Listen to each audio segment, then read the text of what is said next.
자, 예수께서 길을 가실 때에 날 때부터 누굴 만난 거죠? 맹인을 예수님이 보셨다라고 말합니다. 자, 예수님의 제자들과 함께 이제 예루살렘에 이제 거닐고 있다가 예수님께서 한 길가에서 이제 앞을 보지 못하는 맹인을 발견합니다. 이게 구걸하는 거죠. 이제 말하자면 남의 도움을 얻지 않으면 살아갈 수 없는 사람이니까 한 푼 줍시오, 한 푼 줍시오라고 구걸하는 맹인을 보게 되는데, 이 맹인을 바라보면서 제자들이 예수님께 무언가 질문을 하는 내용이 있어요. 그게 바로 2절인데 2절에 이 제자들이 예수님께 뭘 질문했는지 보십시다. 2절 보겠습니다. 제자들이 물어 이르되 라삐요, 이 사람이 맹인으로 난 것이 누구의 죄로 임함입니까? 자기 죄이니까 그의 부모님입니까? 자, 이런 질문을 했단 말이에요. 자, 여기서 제자들의 질문은 이 사람이 맹인이 왜 됐습니까? 라는 질문이 아니라 이 사람이 왜 맹인이 된 것이 이 사람의 죄 때문에 맹인이 된 겁니까? 아니면 부모의 죄 때문에 저주를 받아서 맹인이 된 겁니까? 라고 하는 질문을 했다는 거예요. 그러니까 이 자기 죄냐 부모의 죄냐라는 것을 돌리게 있는 거죠. 자, 이렇게 질문하는 이유는 유대인들을 이제 보게 되면 전통적인 사고 방식이 어렸을 때부터 유대인들이 잘못된 관념으로 습관을 가지고 있던 것이 있었어요. 그게 바로 뭐냐면 인생에 있어서 바로 뭐냐면 고통과 불행은 전부 다 모두가 죄 때문에 일어난 일들이라고 생각을 했고, 또 인생에 있어서 형통과 번영은 모두가 의롭게 살았기 때문에 거기에 형통과 번영이 있다라고 그들은 어렸을 때부터 철저한 율법주의적인 사고방식과 도덕주의적인 사고방식으로 이렇게 배우고 자랐다라는 거예요. 그러니까 이 제자들의 질문도 그러한 전통적인 사고방식의 과거적 의미에서 이런 질문을 예수님께 던진 거예요. 그러니까 이때 당시에 유대인들의 질문은 그때 당시에 유대인만 해당되는 질문이 사고방식이 아닙니다. 여러분 알다시피 동양에는 불교와 유교 문화권에 있잖아요. 그 불교와 유교 문화권에 그 일정한 뭐를 주장하냐면 윤회설을 주장하잖아요. 그래서 윤회설을 주장하기 때문에 그런 근거에 의해서 잘 되면 자기 탓이고 못 되면 항상 누구 탓을 돌려요? 조상 탓으로 돌리죠. 그러니까 현실이 잘 안 되고 잘 안 풀리게 되면 자주 사람들로부터 듣는 이야기가 뭐예요? 지금 우리 젊은 청년들은 잘 모르겠습니다만은 우리 세대는 자주 이런 이야기를 들어요. 전생에 내가 무슨 죄를 지었기에 내게 이런 시련을 주시나이까? 라는 그런 이야기를 많이 듣잖아요. 그러니까 우리는 사람으로 지금 태어났지만 전에도 뭔가 태어났다는 거예요. 그리고 이 윤회설을 주장하다 보니까 바로 뭐냐면 전생에 내가 무엇을 죄를 지었기에 이렇게 내가 지금 개고생하고 있느냐라는 그런 이야기들을 우리 많이 들었고 많이 습관적으로 이야기를 하기도 한다라는 거죠. 그게 모든 원인은 무엇 때문에 돌리는 이런 이 습관이 유교 문화나 또한 그 유대인들의 사회도 이 공통된 그런 잘못된 관습이었다는 것을 보게 되는데요. 자, 이렇게 제자들이 질문하는 이 질문 속에 예수님이 이렇게 낡아빠진 사고방식을 완전히 갈아엎는 그런 말씀을 오늘 본문에서 예수님이 하고 있어요. 그 말씀이 이제 3절에 나오는 말씀인데 3절을 좀 보겠습니다. 우리 다 같이 한번 읽어볼까요? 시작. 예수께서 대답하여 이 사람이나 그의 부모의 죄로 인한 것이 아니라 그에게서 하나님이 하시는 일을 나타나고자 하심이라. 자, 그에게서 하나님의 일을 나타나고자 하심이라 라고 말씀합니다. 이 무슨 말씀이에요? 이 사람이 이미 날 때부터 눈이 없는 거예요. 이 날 때부터 맹인이 된 것은 하나님이 하시고자 하는 일을 어떤 의도를 가지고 말씀하신 것이다라는 거죠. 다시 말하면 미래적인 것이다라는 거죠. 여기서 이제 하나님의 이 맹인이 되는 것은 어떤 섭리 가운데 이 사람이 맹인이 되었다라는 이 말씀인데, 여기 이 말을 좀 들면 자칫 잘못하면 오해할 수 있는 것이 이것은 일반화를 시켜서 이 세상의 모든 장애인들이 바로 뭐냐면 하나님의 일을 나타나기 위해서 장애인으로 태어났다, 그런 얘기는 아니라는 거죠.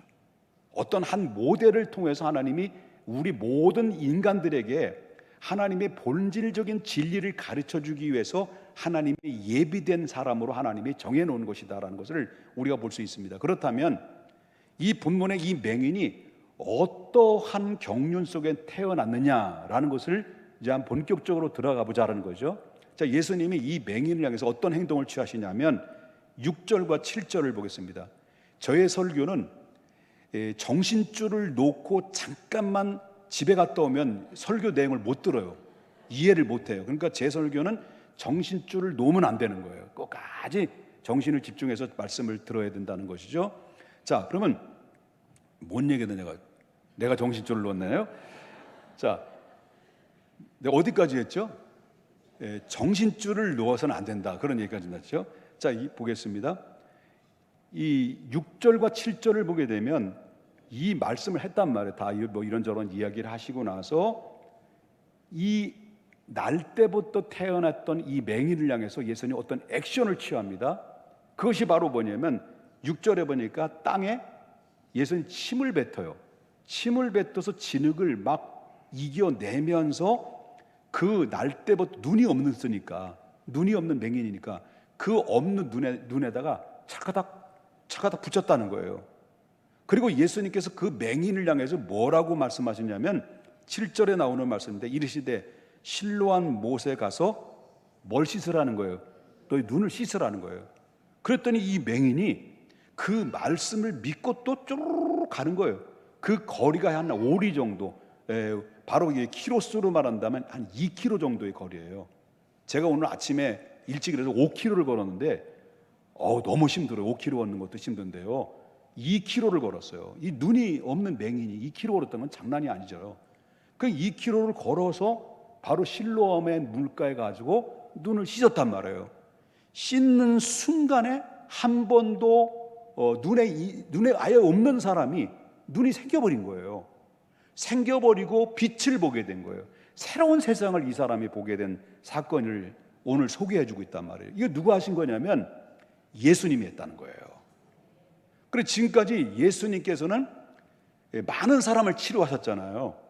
뭐 가나 혼인잔치, 기적에 막 이런 일들이 있었고, 귀신을 내쫓고, 그리고 병자들이 찾아올 때마다 치료하시는 일들을 많이 예수님이 행하셨을 때, 그 예수님이 이 치료하시는 그 방법을 2가지 방법을 주로 하셨단 말이에요. 하나는 말씀으로만 하셨을 때 있고, 하나는 예수님이 그냥 손을 대셔서 치료하셨단 말이에요. 그래서 내 믿음이 크도다, 내 믿음대로 되을지다, 가라, 내 믿음대로 되라 할 때 그냥 말씀만 하셨는데, 그 하인이 그 현장에서, 집의 현장에서 죽었던 하인이 막 살아나는 일들이 예수님의 말씀만 했는데도 사람이 치료되고 다시 살아나는 기적이 일어났다는 거죠. 그 예수님이 또 뭡니까? 손을 대시면서 소녀야 일어나라 하면서, 그러면 예수님께서 말씀하실 때 막 일어나고 치유받는 일들이 벌어졌는데, 그런데 오늘 본문에 보게 되면 예수님은 처음부터 그냥 진흙을 이겨가지고 침을 뱉어가지고 그냥 진흙을 막 이겨대가지고 사람의 늙고 차거덕 이렇게 붙이신 사건은 처음 사건이에요. 이게 그러면 성경에 보면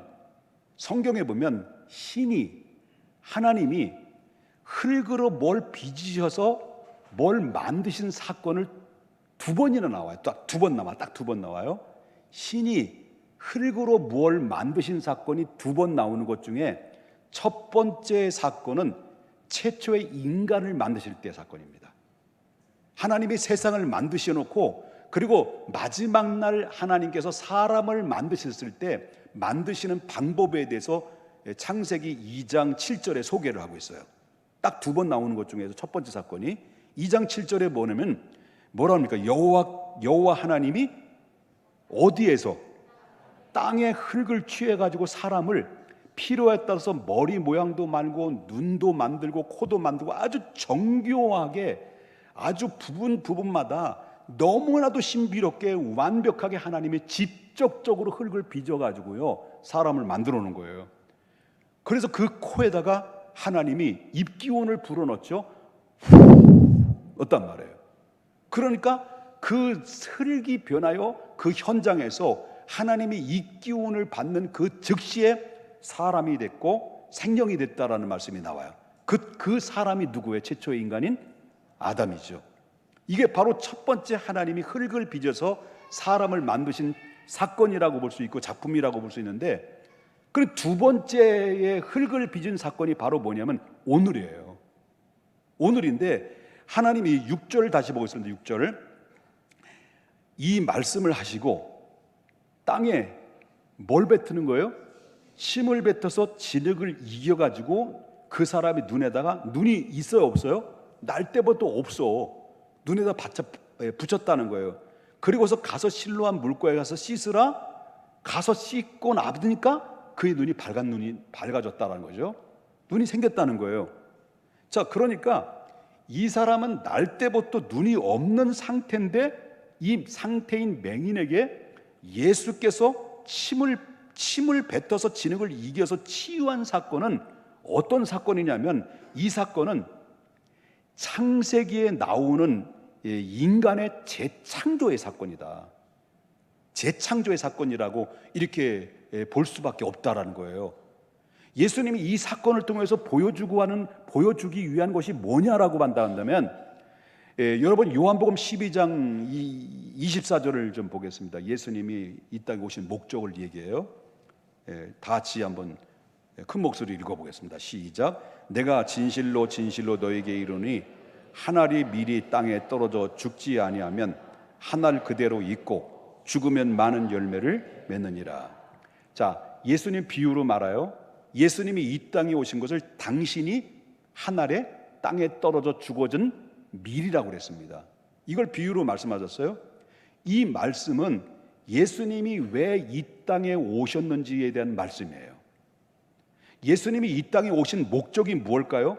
그 목적은 예수님은 이 땅에 살고 있는 최초의 인간이 아담이 죄 아래 있어서 하나님의 그 정의의 심판으로 말미암아 모든 인류는 심판의 죽음을 맞이하게 됐고, 한 번 죽는 것은 정하신 이치지만 그 위에 심판이 따를 수밖에 없는 인류의 죄를 바로 무슨 방법으로 그들을 구원할 수 있는 것일 때 하나님께서는 예수 그리스도를 이 땅에 하늘의 밀처럼 죽게 하여 주셔서 많은 생명을 살리기 위해서 예수님 이 땅에 보내신 것은 한마디로 말하면 죽으러 오셔서 죽는 대신에 많은 영혼들을 살리기 위해서 예수님 오셨다는 거예요.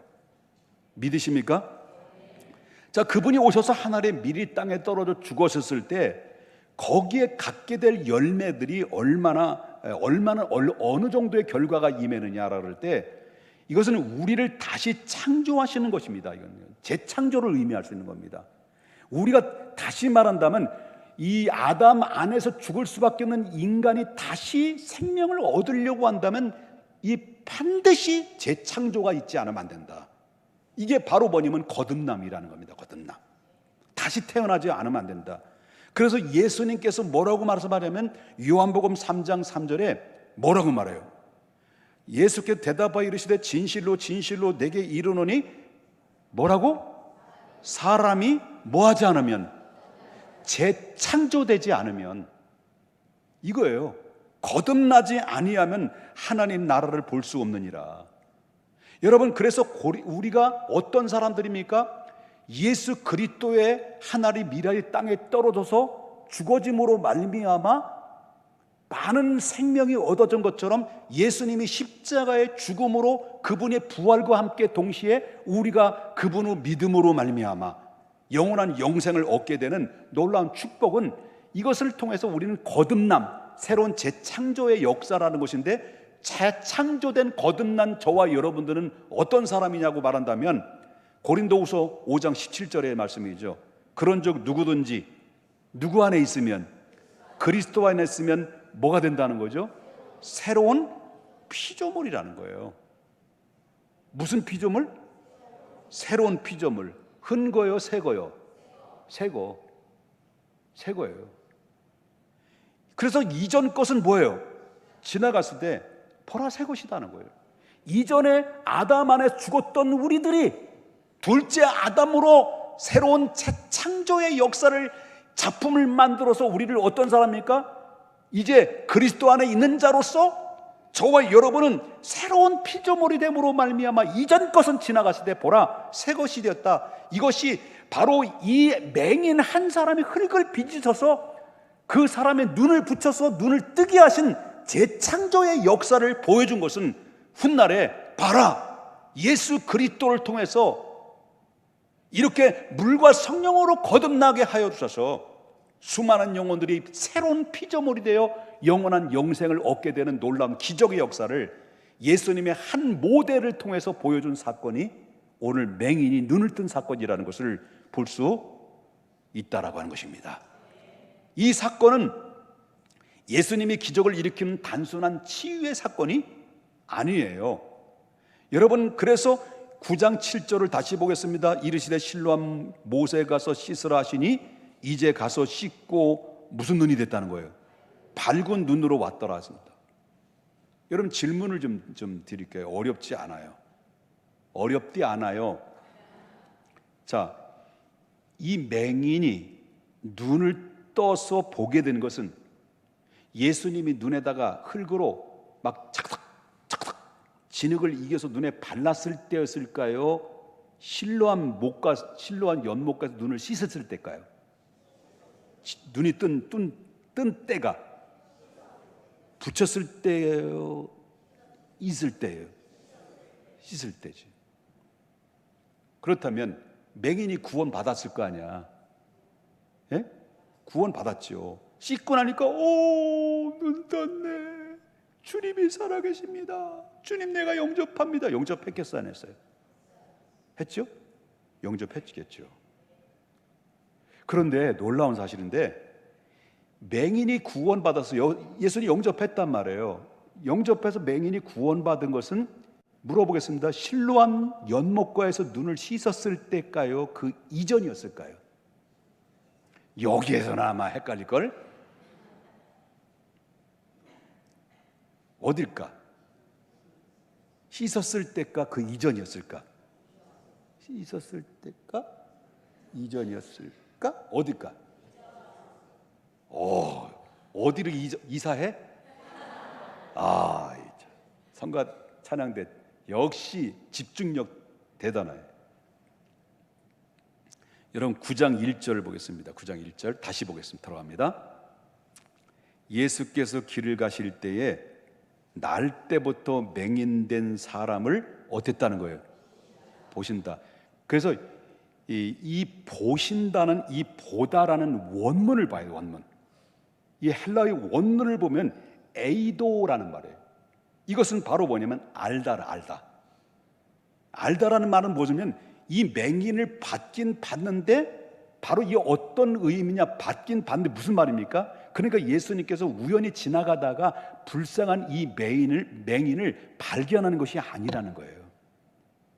예수님께서 이미 이 사람이 어떤 사람인지를 이미 알고 계셨고 그 알고 계신 그 맹인을 향해서 어떤 의도를 가지고 그 현장에 찾아가셨다는 거예요. 어떤 목적 가지고 찾아갔다는 거예요.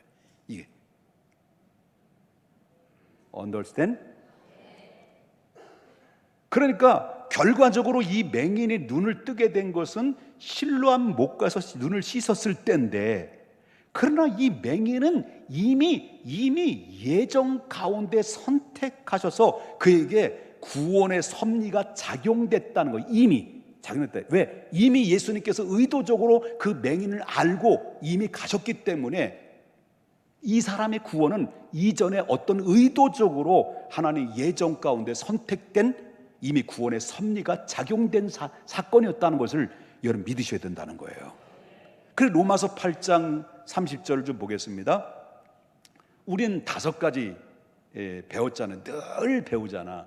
늘 우리가 구원받은 것은 어떻게 구원받았어? 우리는 만세전에 하나님 나를 아시고, 아신 나를 정하시고, 정하신 나를 부르시고, 부르신 나를 의롭게 하시고, 의롭게 하신 나를 영화롭게 하신다. 이거 절대 잊어서는 안 돼요. 이 성경 지워요. 이제 테스트. 자, 여러분들이 구원받기까지는 이전에 만세전 날을 아시고, 아신 날을, 정하신 날을, 부르신 날을, 의롭게 하신 날을, 영화롭게 하신. 이거 기억해야 됩니다. 나 한 사람을 구원하기 위해서는 하나님이 그렇게 하셨다는 거예요. 여러분, 우리도 구원받은 것을 좀 뒤돌아보면 이 순서가 맹인의 구원받는 과정과 정확하게 일치된다는 거예요. 여러분은 어떻게 구원받았습니까? 물론 여러분 구원받아서 하나님 백성으로 이 자리에 앉았지만은 어느 날 갑자기 여러분과 제가 말씀을 듣든지 찬양을 하든지 기도하든지 눈을 뜬 거예요. 눈을 떠가지고 내가 이제야 주님을 믿습니다. 주님이 나를 위해 십자가에 죽으셨군요. 내가 이제야 그걸 깨달았는데 왜 이렇게 늦게 깨달았는지 모릅니다. 주님 내 구주가 되십니다. 그러면서 어느 순간에 눈물을 뻥뻥 쏟아내면서 고백을 하죠. 그리고 또 그 어느 순간부터 그냥 찬양할 때마다 뭉클거리고 말씀이 들어올 때마다 은혜가 되고 기도할 때마다 눈물이 나고 그냥 감사, 모든 게 감사해요. 이게 구원받은 사람의 변화의 모습이에요. 그런데 사실을 믿고 난 다음에 한참 뒤돌아보니까, 이렇게 은혜 받고 뒤돌아보니까 내가 이렇게 은혜 받은 이 상황을 우리의 그 고백하는 순간이 오기까지는 주님 내가 살아계심을 믿습니다, 주님 하나님을 찬양합니다 고백하기까지는 이미 우리는요, 여러분과 저가 이 자리에 하나님을 찬양하기 이전부터, 먼 구원받기 이전부터, 오래 전부터 하나님이 나를 아시고 내 인생 속에 깊이 개입하셨다는 거예요. 그래서 때로는 외롭게 만들기도 하고, 때로는 곤고하게 만들기도 하고, 때로는 절실하게 만들기도 하고, 때로는 슬프게도 만들기도 하고, 때로는 절박하게 만들기도 하고, 때로는 허기지게 만들기도 하고, 때로는 아프게도 만든 다음에 우리의 마음을 쪼물딱 만져 놓으신 다음에 마치 예수님이 날 때부터 눈이 없이 태어난 맹인을 향해서 침을 뱉어서 진흙을 이겨가지고 눈을 차고닥 붙였던 것처럼 하나님이 나에게 찾아오셔서 당신의 진흙을 이겨, 사랑의 진흙을 이겨, 치료의 진흙을 이겨서, 구원의 진흙을 이겨서 내 심령에 붙이신 것입니다. 이거는 이미 이루어진 사건이에요. 이미 이 우연히 그 맹인을 발견한 것이 아니라 이미 맹인을 보셨다는 것은 이미 알고 의도적으로 목적으로 찾아오신 것처럼, 여러분과 저가 이 시간 구원받고 하나님을 찬양하고 하나님께 예비하는 이 자리까지 오기까지는 이미 하나님이 오래전부터 구원의 자리를 인도하시기 위해서 작업하시고 역사하셨다는 것을 믿으셔야 된다는 거예요. 그러던 어느 날 이렇게 내 심령에 막 침 뱉어서 진흙을 이겨서 내게 심령에 붙여놓으니까 친구가 어느 날 얘기하는 거야. 나 찾아와서, 야 요즘 너 얼굴이 말이 아닌데 너 나와 그럼 교회 한번 가자.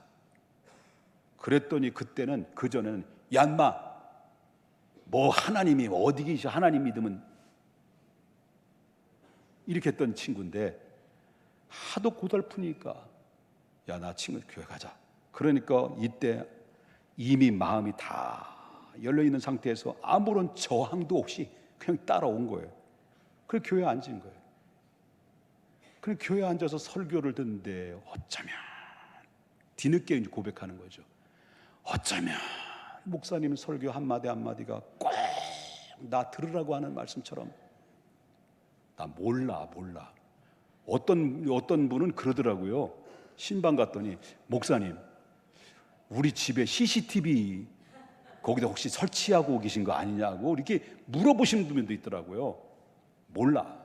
내가 어떻게 알아? 그런데 그건 옳고, 그리고 나서 막 하나님 앞에 주님을 믿고 영접을 하게 되는데 뭘 의미합니까? 사람들은 얘기합니다. 세상에는 우연이 없다고 말합니다. 우연이.